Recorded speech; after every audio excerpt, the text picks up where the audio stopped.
하나님 말씀은 창세기 9장 8절로 21절까지 보겠습니다. 방주에서 나온 노아의 아들들은 셈과 함과 야벳이며 함은 가나안의 아버지라. 노아의 세 아들로부터 사람들이 온 땅에 퍼지니라. 노아가 농사를 시작하여 포도나무를 심었더니 포도주를 마시고 취하여 그의 장막 안에서 벗은지라. 원전으로 바라보는 창세기 9장, 오늘은 세 번째 시간입니다. 9장 18절부터 29절까지 말씀으로 셈의 장막과 아시아의 7교회라는 제목으로 말씀을 나누겠습니다. 요한계시록에 보면 아시아의 7교회가 중요한 핵심입니다. 그 편지 내용도 결국은 아시아의 7교회에게 보낸 편지니까. 근데 그 아시아의 7교회가 왜 하필이면 아시아의 7교회인가? 예루살렘의 어떤 교회도 아니고 또 안디옥의 어떤 교회, 로마의 어떤 교회도 아니고 왜 아시아의 7교회가 나오는가? 그것이 바로 오늘 창세기 9장 말씀을 통해서 우리는 보게 됩니다. 하나님이 노아를 통해서 약속하신 말씀이 이루어지는 현장이 아시아의 7교회입니다.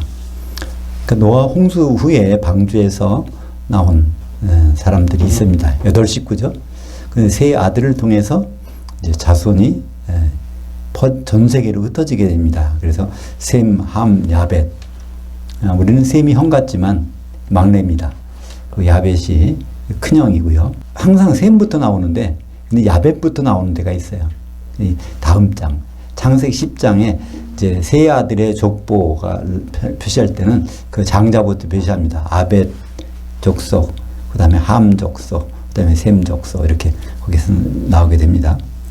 근데 오늘 보니까 18절에 세 아들 셈, 함, 야벳이 나오는데 거기에다가 함의 아들 함은 가나안의 아버지더라. 그래서 이 가나안을 하나 부각시켰어요.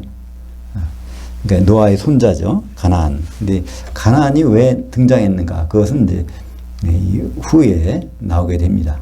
하나님은 함을 저주하신 것이 아니라 가나안을 저주하셨고, 가나안이 이제 가나안 땅에 가서 준비하게 됩니다.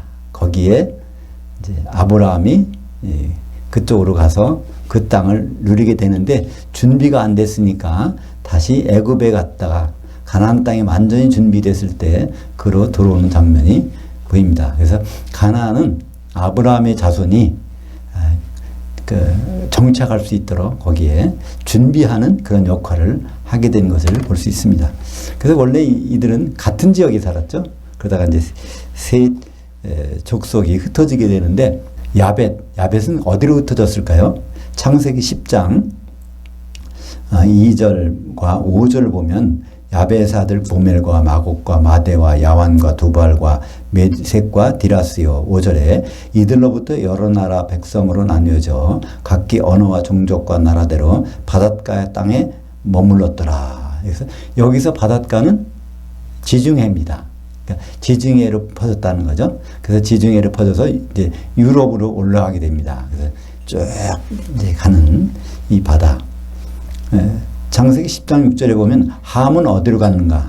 함의 아들은 구스와 미스라임과 붓과 가나안이요. 가나안의 경계는 시돈에서부터 그라를 지나 가사까지와 소돔과 고모라와 아드마와 스보임을 지나 라사까지였더라. 그래서 함은 어디로 가요? 주로 아프리카로 가는 것 같아요. 그죠? 예. 근데 단지 예외가 있습니다. 가나안은 아프리카로 안 가고 가나안 땅 거기로 흩어지는 거예요. 그러니까 이스라엘 백성들이 들어갈 땅을 이제 함의 아들인 가나안을 통해서 개척을 하게 됩니다. 여기 그 10장에서 다시 보겠지만 이거 거의 다 아프리카죠. 함은 그 야벳은 7아들이 있는데 함은 4아들이 있습니다. 구스는 어딜까요? 아프리카의 이디오피아. 요새 이디야 커피가 유명한데 이디오피아 커피를 가지고 그걸 만든다고 그러죠. 그 이디오피아. 미스라임은 어디입니까? 이것은 애굽을 미스라임이라고. 붓은 어디죠? 리비아. 그리고 가나안. 그래서 주로 아프리카를 중심으로 퍼지게 됩니다. 그 다음에 창세기 10장 22절에 보면 셈의 아들은 엘람과 압스루와 아르박삿과 룻과 아람이요. 그래서 셈은 5 아들을 뒀는데 5 아들이 거기에 쭉 나옵니다. 엘람이라는 것은 그 페르시아 지역입니다. 그러니까 이란이 있는 곳이 지금은 이란. 아수르는 그 이라크 북쪽 쪽에 있는 것이고, 아르박삿은 이라크의 남쪽 내지는 그 어디요? 쿠웨이트, 하란 땅에 있는 곳입니다. 거기서 아르박삿의 자손이 아브라함이거든요. 아브라함이 거기 있다가 이동해서 가나안 땅까지 간 거죠. 그리고 독특한 룻이 나옵니다. 이거는 룻기의 룻이 아니라 루드라는 단어예요. 룻기의 룻은 루트라는 단어고, 이거는 루드라는 아들이, 이 사람은 야베 족속 땅으로 가요. 말하자면 터키가 야베 족속이 들어간 것이거든요. 거기 가서 정착을 하는 사람입니다. 그래서 룻이 정착을 하니까 그 지역을 루디아 지방이 생기게 됩니다. 그 루디아 지방이 히브리어 말에서 온 말인데, 그것을 헬라어로 바꾸면 아시아가 됩니다. 해 뜨는 것. 그리고 아람 이렇게 나오는데, 그리고 25절에 창세기 10장 25절에 에벨은 2 아들을 낳고 하나 이름은 벨렉이라 하였으니 그때 세상이 아니었으며 벨렉의 아우의 이름은 욕단이며 그들이 거주하는 곳은 메사에서부터 스발로 가는 길이 동쪽 산이었더라. 참, 그 셈의 아들 중에서 아람은 이제 지금으로 말하면 시리아죠. 붙어지는 시리아. 이렇게 다 같은 지역으로 해서 중심으로 움직였는데, 루드만 야벳의 족속 땅에 가서 살게 된 것입니다. 그래서 에벨은 강을 건넜다는 뜻이에요. 에벨에서 나온 말이 에베르. 거기서 나온 말이 히브리가 됩니다. 그래서 그 히브리라는 이름이 사실은 여기 에벨에서 나온 거죠. 근데 에벨 때에 이제 둘이 갈라지게 됩니다. 벨렉과 욕단이 갈라지게 돼요. 그래서 욕단은 이제 10장에서 자세한 족보가 나오는데, 욕단이 결국 동쪽으로 이동해서 어디로 이동합니까? 메사에서도 시베리아를 건너서 이제 우리나라까지 오게 되죠. 그래서 거기 보면 욕단이 가는 곳은, 그들이 거주하는 곳은 메사에서부터 스발로 가는 길이 동쪽산이었더라. 이게 이제 시베리아로 해서 이 동쪽으로 온 것을 볼 수 있습니다. 그래서 우리가 결국은 한민족은 욕단, 바로 올라가면 에벨, 더 올라가면 이제 아르박삿, 그래서 셈 이게 되는 거죠. 우리는 아브라함의 피는 섞이지 않았지만 바로 그 셈의 족속의 피가 흐르는 거죠. 에벨로부터 벨렉 욕단으로 갈라져 가지고 욕단으로부터 한국으로 왔으니까. 그리고 이제 오늘 20절에 노아가 농사를 시작하여 포도나무를 심었더니, 노아가 맨 처음에 한 일이 그러니까 제사 지는 일 빼놓고는 바로 이제 포도나무를 심은 일이에요. 포도나무는 성경에서 뭘 의미할까요? 우리 포도주를 마시고, 포도주는 음료면서 이제 사람의 안식을 주는 겁니다. 그래서 안식의 상징이 포도주라는 것이죠. 이사야서 27장 2절에 보면 그날에 너희는 아름다운 포도원을 두고 노래를 부를지어다. 나 여호와는 포도 원치기가 되며 때때로 물을 주며 밤낮으로 간수하여 아무든지 이를 해치지 못하게 하시리로다. 그래서 여호와의 그 보호 속에서 안전하게 지켜지는 포도원, 포도나무는 안식을 상징합니다. 사실 노아라는 사람의 이름이 안식이에요. 이름값 한다고 그러죠.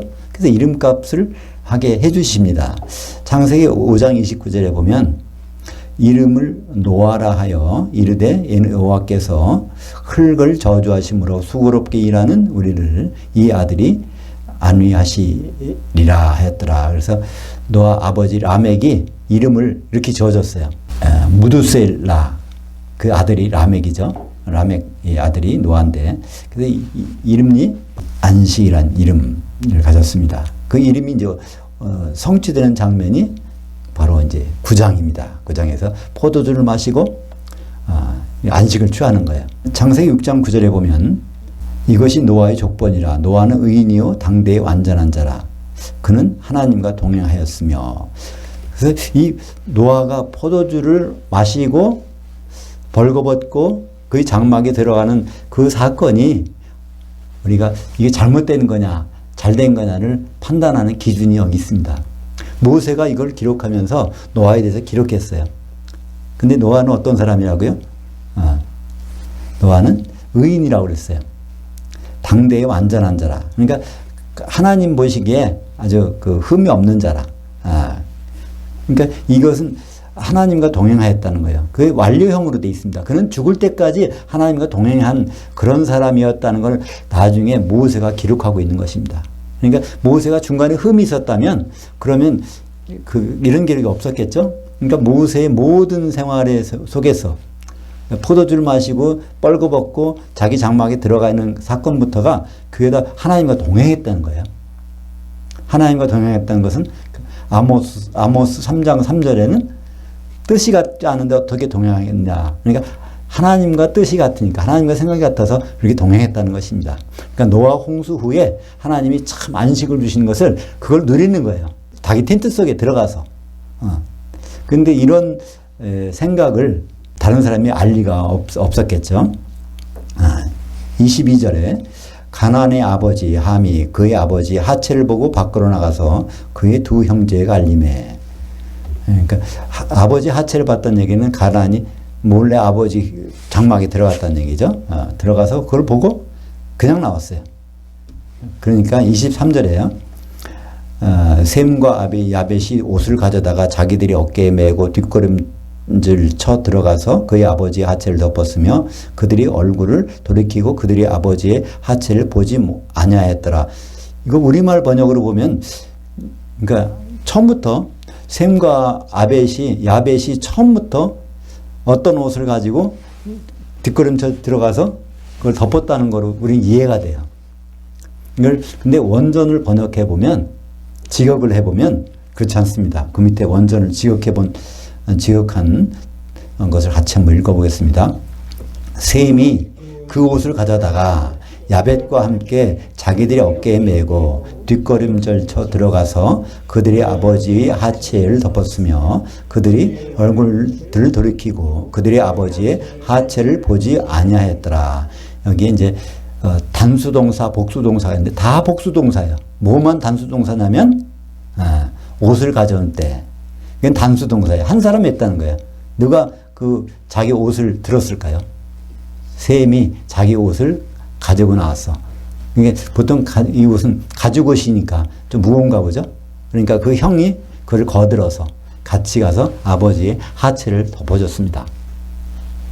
근데 24절에 보시면 노아가 술이 깨어 그의 작은 아들이 자기의 행한 일을 알고 이렇게 번역되어 있는데요. 이 작은 아들이라는 말은 번역이 잘못된 것입니다.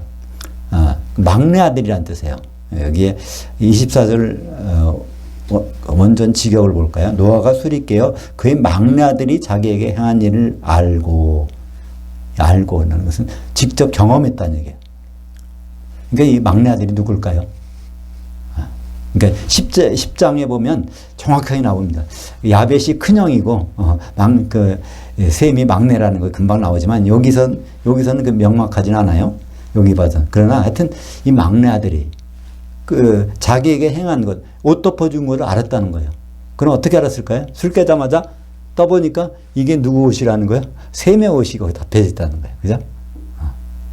근데 보통은 이걸 그냥 보면 그 막내가 작은 아들이라고 하니까 작은 아들이 이게 함인가, 뭐 그렇지 않으면 야벳인가 이렇게 보통은 야벳으로 생각하죠. 대개는 셈이 큰 형이라고 생각하니까 그럼 함이 옷을 덮어줄 일은 없고 그럼 그 밑에 둘째인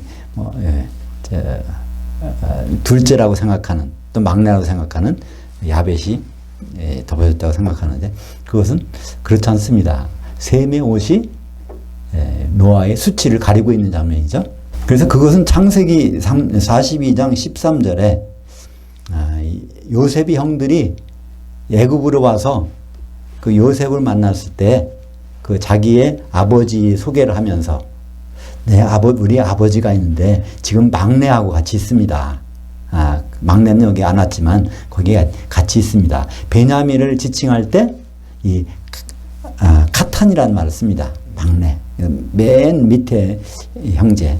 그래서 이 동일한 말이 바로 그 셈에 대해서 적용이 되는 거죠. 셈이 그 옷을 덮어줬다. 그러니까 옷이라는 것은 짐승의 피를 내서 있는 상태입니다. 그러니까 짐승의 피를 낸 그것으로 수치를 가려준 것. 그것이 하나님의 뜻이라는 것을 노아는 깨닫거든요. 그죠? 그래서 이제 이때 그 내용을 가지고 축복과 저주를 하게 됩니다. 저주라기보다는 그 하나님의 이 일이 일어날 사건을 예언으로 말씀하는 거죠. 25절 보시면은 이에 이르되 가나안은 저주를 받아 그의 형제들의 종이 되기를 원하노라 하고. 그래서 여기 가나안 왜 함이 그러니까 저주받으면 함이 저주받아야 될 텐데 갑자기 함은 여기 등장하지 않고 함의 네 아들 중에서 막내인 가나안이 여기 등장해요. 근데 가나안이 저주를 받아. 그러니까 우리가 생각하면 하나님이 너무 불공평하신다는 생각이 듭니다. 그죠? 가나안은 자기 아버지가 한 일에 뒤집어 써가지고 저주받게 되나? 하나님 그런 하나님인가? 이렇게도 생각을 하지만 우리는 하나님의 그 경륜, 역사하심 모든 것은 굉장히 긴 시간 동안 하신 것입니다. 심지어 어떤 우리가 이 몸을 벗고 영의 몸을 입어서 지나가는 시간까지 하나님은 다 계산 속에 있는 것이거든요. 그러니까 가나안을 그렇게 사용하셨다는 것입니다. 이 종이란 말은 그분의 노예로 쓰시겠다는 거야. 어떤 일을 위해서. 그러면 그에 대한 보상은 다음 세상에 있을 수 있겠죠. 우리가 그것은 그렇게 정리하고 가나안을 넘어가시면 좋을 것 같습니다. 그렇지 않으면 가나안에 대해서 너무나 하나님이 불공평하신다는 생각이 자꾸만 들어요. 다른 것이 보여지지가 않아. 그죠? 그러나 가나안을 하나님은 그렇게 사용하셨구나. 하나님이 뜻대로 사용하시는 것에 대해서는 나중에 보상을 해주시겠구나. 그렇게 생각하고 그 다음으로 넘어가겠습니다. 26절에 보면 또 이르되 셈의 하나님 여호와를 찬송하리로다. 여기에서 딱 말하는 거예요. 셈의 하나님이라는 거예요. 셈이 어떤 일을 했기에 가죽옷을 덮어줬기 때문에. 그러니까 하나님이 그런 하나님. 그 아담이 범죄했을 때 하나님은 어떻게 하세요? 가죽옷을 내서 아담의 하와의 수치를 가려줍니다. 그때 어떤 때 그렇게 했죠? 창세기 3장 20절에 보면 하와 우리가 살았다 그런 말 하니까 그 순간에 그 현실을 보면 자기는 죽었는데 선악과를 먹었으니까. 근데 하나님 말씀 듣고 보니까 여인이 후손이 있다네. 그러니까 우리가 살았잖아. 하나님 말씀 듣고 보니까. 그래서 그거를 고백하니까 바로 무화과나무 옷은 집어 던지고 짐승의 가죽을 내서 그 피를 내서 가죽옷을 입혀진 것. 그러니까 그런 하나님, 이 셈의 하나님을 찬송하리로다. 이 말씀이 결국 이 말씀이 연장선상에 뭐가 있습니까? 요한계시록에 셈의 하나님의 장막이 나오게 됩니다. 27절을 볼까요? 하나님이 야벳을 창대하게 하사 셈의 장막에 거하게 하시고 가나안은 그의 종이 되게 하시기를 원하노라. 27절을 보통 원전대로 안 하고 그냥 우리 성경에 있는 대로 하면은 굉장히 이상한 설교가 나와요. 그렇게 설교하신 목사님도 많이 저는 들었습니다. 뭐냐면은 하나님이 야벳을 창대케 하사 셈의 장막에 거하게 하시고. 그러니까 유럽 사람들이 야벳 족속인데 셈은 아시아, 뭐 한국을 비롯한 아시아인데 유럽 사람들이 이렇게 돈 많이 벌고 이렇게 강성해지는 것은 그들이 바로 이 우리 셈, 결국은 아시아, 그들이 선교를 많이 하라고 하나님으로 하라고 그들이 부를 쌓아두는다는 겁니다. 그래서 유럽 사람들이 그렇게 하는 것은 결국은 우리의 선교를 위해서 그들이 준비하고 있다. 이렇게 말씀하시는 목사님도 계세요. 근데 그거는 번역이 잘못된 성경을 그대로 보기 때문입니다. 번역을 제대로 볼까요? 창세기 9장 27절 하나님이 야벳을 창대케 하시고 그리고 하나님은 셈의 장막에 거주하시고 근데 그리고라는 단어는 그러나라는 거로 번역해도 됩니다. 그러니까 하나님은 야벳을 창대하게 해주시지만 그러나 하나님은 야벳의 장막이 아니라 셈의 장막에 거하시겠다는 그 약속입니다.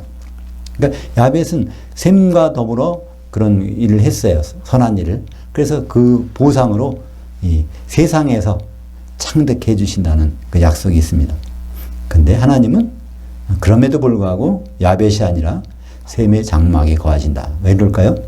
그 셈의 겉옷, 피 묻은 가죽옷이 바로 하나님의 장막을 의미하기 때문에 노아의 방주가 피 묻은 것처럼 이 하나님의 장막을 의미하기 때문에 거기에 거하시겠다는 약속을 하십니다. 그리고 가나안은 셈의 종이 되게 하시기를 원하노라.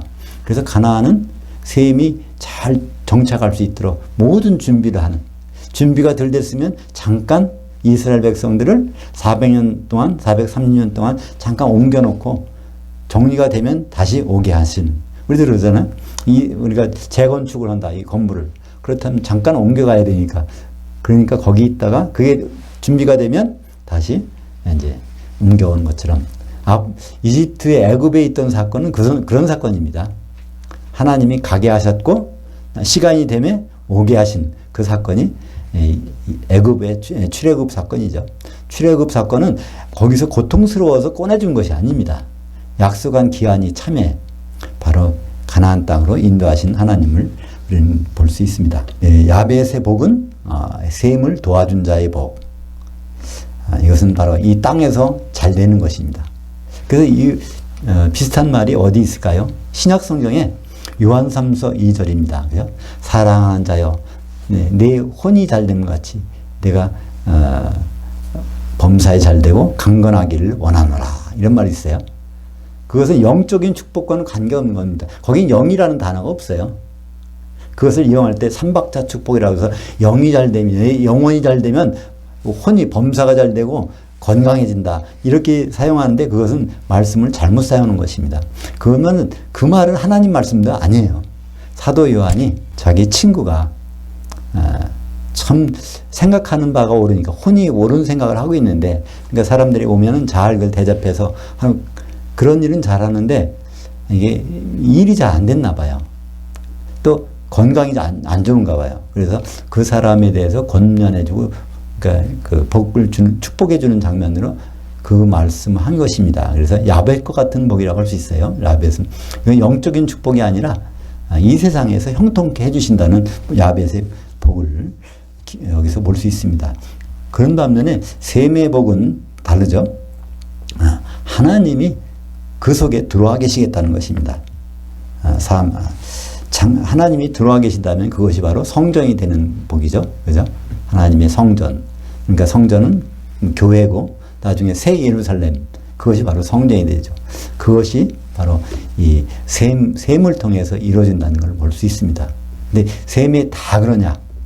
그렇지 않죠? 그 중에서 이제 아시아의 7교회. 그러니까 그런 혜택을 받게 됩니다. 창세기 10장 22절을 한번 보죠. 더. 셈의 아들은 엘람과 아수르와 아르박삿과 룻과 아람이요. 여기서 룻이 이제 조명이 됩니다. 그래서 사도행전 16장 14절에 그 룻이라는 사람이 셈의 자손이 가서 정착한 것이 어디인지를 설명해 주고 있어요. 같이 볼까요? 두아디라 성에 있는 자색 옷감 장사로서 하나님을 섬기는 루디아라 하는 한 여자가 말을 듣고 있을 때 주께서 그의 마음을 열어 바울의 말을 따르게 하시는지라. 그래서 루디아, 룻의 정착지 이런 뜻입니다. 그때 룻이 터키에, 지금으로 말하면 터키에는 야벳의 아들 중에 고멜이 있습니다. 첫 아들이 고멜이죠. 근데 고멜의 아들에 도갈마가 있어요. 그러니까 고멜과 도갈마 그 사이에 거기 다 야벳 사람들이 사는 것이 터키입니다. 터키가 이렇게 이런 식으로 표시되어 있죠. 그러니까 이 부분이 고멜의 아들인 도갈마가 흩어져 사는 곳이에요. 이쪽도 다 야벳이죠. 지중해니까 전체. 그러니까 이 일대는 다 야벳이 사는 동네입니다. 유럽이. 근데 이 터키에서 7그 교회가 있어요. 에베소, 서머나, 버가모, 두아디라, 사데, 빌라델비아, 라오디게아. 그래서 이 순서가 에베소, 버가모, 두아디라, 사데, 빌라델비아, 라오디게아. 그러니까 여기에 이제 반모섬은 여기 있습니다. 여기 반모. 그 반모섬을 중심으로 해서 쭉 가서 이렇게 갖고 열쇠 모양이라고 해서 열쇠 모양으로 얘기를 해요. 그래서 이렇게 인접해 있는 겁니다. 뭐가. 근데 이 지역이 바로 루지 간 곳이에요. 아들 중에 셈의 아들 중에 루지 가서 살아서 그 지역을 이제 누디아라고 합니다. 루디아. 그래서 루디아에 뭐가 있어요? 두아디라 성이 있단 말이에요. 루디아에 에베소도 있고, 루디아에 서머나, 버가모, 두아디라, 사데, 빌라델비아, 라오디게아, 이게 다 루디아 지역에 있는 것입니다. 근데 루디아는 어느 말이에요? 히브리 말에서 나온 말이죠. 룻에서 나온 말이니까. 그래서 이 지역을 헬라 말은 아시아라고 합니다. 이것은 아수라고 해 뜨는 곳을 아수라고 합니다. 아수에서 아시아가 나왔어요. 그러니까 여기 그리스 헬라 제국의 중심지는 그리스 아닙니까? 그리스에서 보면 여기 동쪽이에요. 동쪽은 해 뜨는 곳이니까 저 지역이 루디아가 우리 지금 보면 해 뜨는 곳이잖아. 해 뜨는 곳이니까 아시아지. 그래서 아시아라고 부르고 있었는데 거기에 7교회가 있었습니다. 그러니까 거기 7교회가 결국 무슨 장막이에요? 야벳 족속 가운데 셈의 장막이죠. 그래서 요한계시록은 그 야벳 족속 가운데 있는 셈의 장막을 통해서 하나님이 역사하시는 그 모습을 보여주고 있습니다. 요한계시록 1장 4절에 보면 요한은 아시아에 있는 그 7교회들에게 편지하노니, 그래서 7교회가 쭉 나오고 있는데 그 정관사 붙었어요. 그 아시아라고. 그러니까 우리가 지금 생각하는 한국에 있는 아시아가 아닙니다. 그러니까 우리는 지금 그것을 어떻게 알고 있죠? 소아시아 반도라고 그러죠. 터키를 소아시아 반도, 작은 아시아는. 근데 원래 아시아예요. 본 아시아라고 해야 될 거예요. 그죠? 본 아시아 반도.